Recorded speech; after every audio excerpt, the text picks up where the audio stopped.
Hello everyone. I pay tribute to the Wurundjeri traditional owners and their elders, past and present.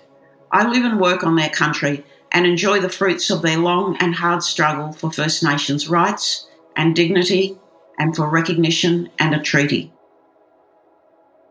I am honoured by the invitation to join the Australian Academy of Technology and Engineering as an honorary fellow.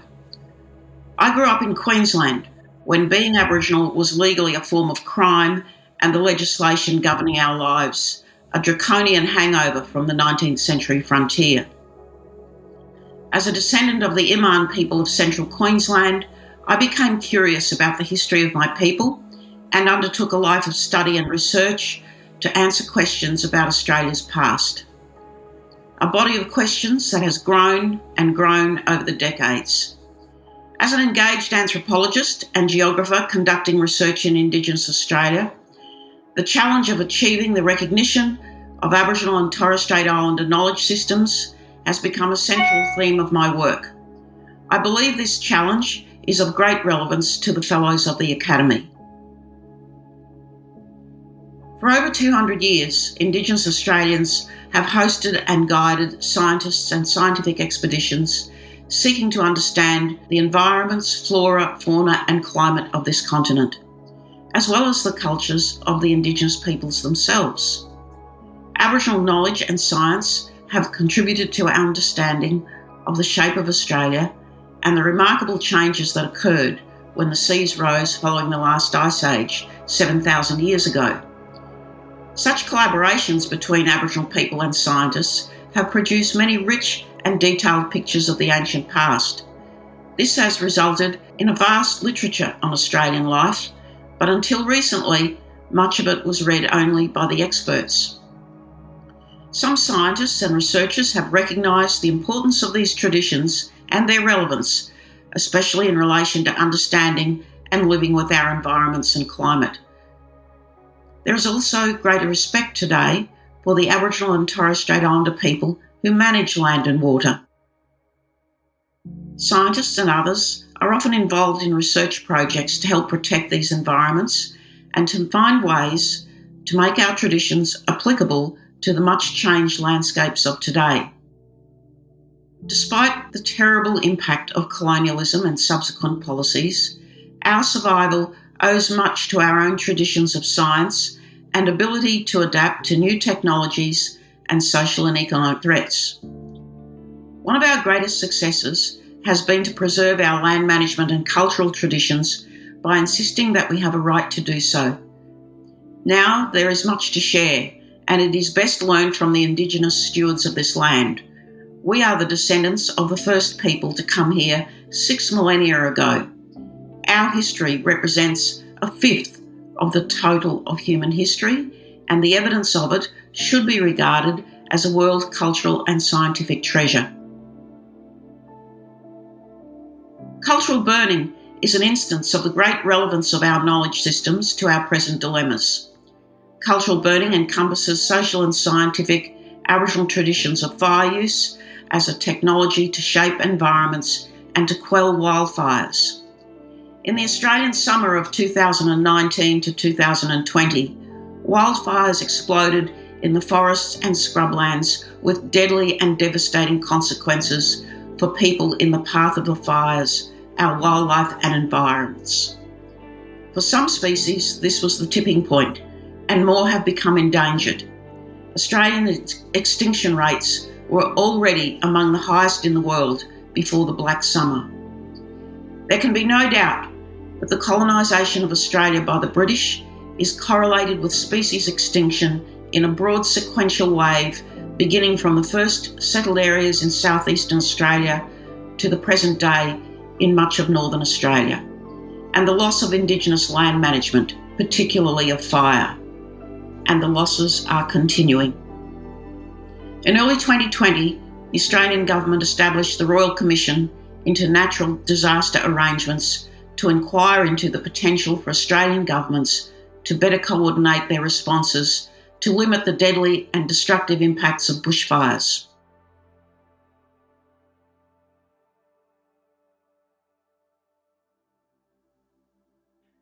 Cultural burning provides a part of the solution to this ongoing disaster, as the Royal Commission found.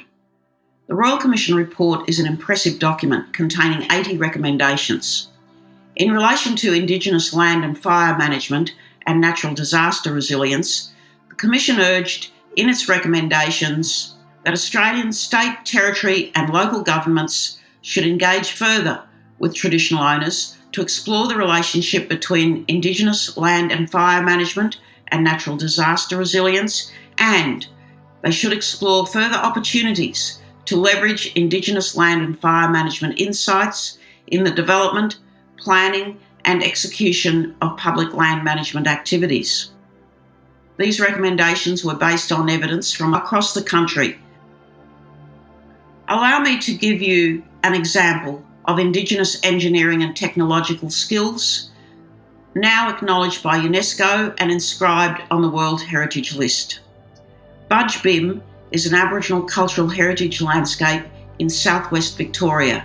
It is the home of the Gunditjmara people. They have managed this remarkable environment for thousands of years. Their land management agency, Gunditjmiring, has developed a master plan for this landscape and nominated it to the UNESCO's World Heritage listing.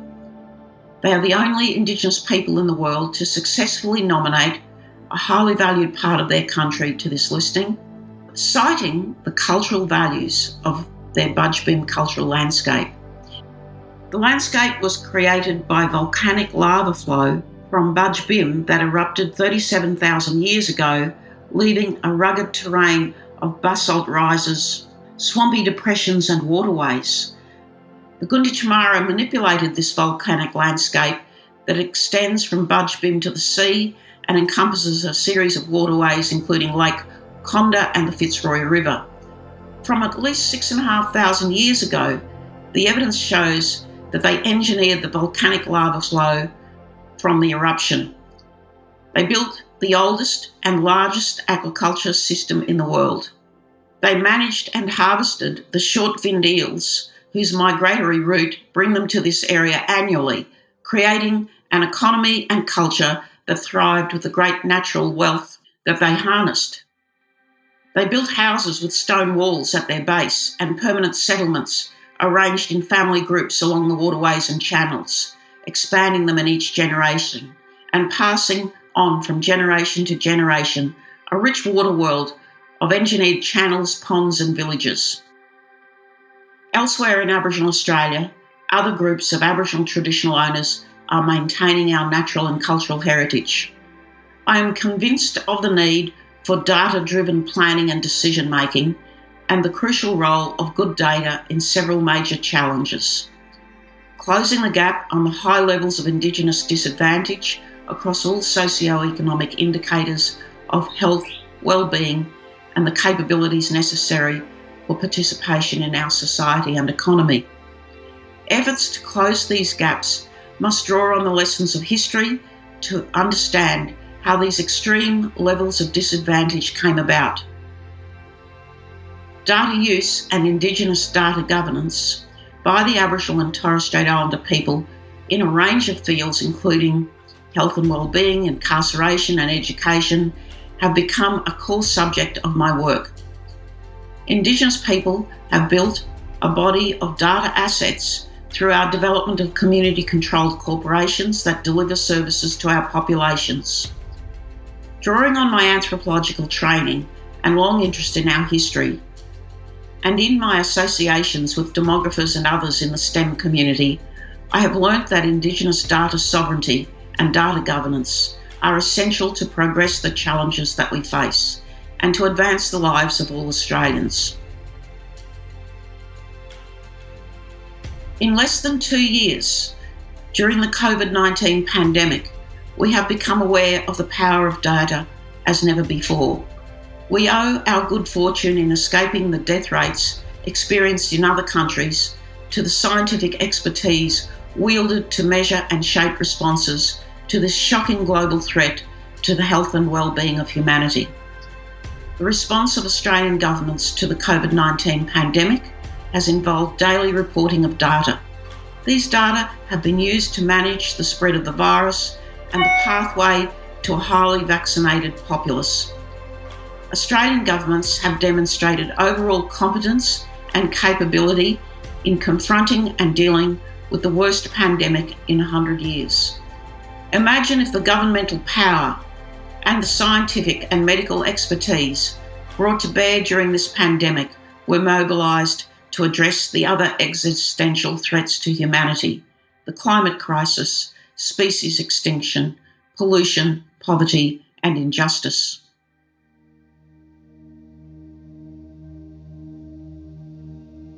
The response of the First Nations health sector to the pandemic has been remarkable. Professor Fiona Stanley has noted that not only did they save hundreds of cases and prevent deaths, they avoided significant hospital and intensive care costs. This response, she said, is the best of any Indigenous group in the world, with many having devastating outcomes. And more importantly, Professor Stanley raised the question, how did they do it? The Aboriginal community-controlled health services swung into action across the country. Their outstanding health professional and organisational leadership rapidly implemented best practice across all Aboriginal community-controlled health and welfare organisations. With their public health training, they knew exactly what they had to do to protect communities and to manage the disease if it occurred. This was done by setting up trusted collaborations with relevant state, territory and federal government departments to provide advice on all aspects of the pandemic response. This response deserves close analysis to guide future policies and practices.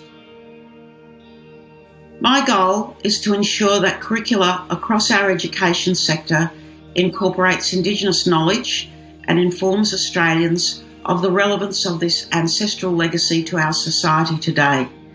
By developing new courses of study at universities and ensuring the inclusion of Indigenous students, I have hoped to achieve recognition of education's critical role in Aboriginal cultural survival.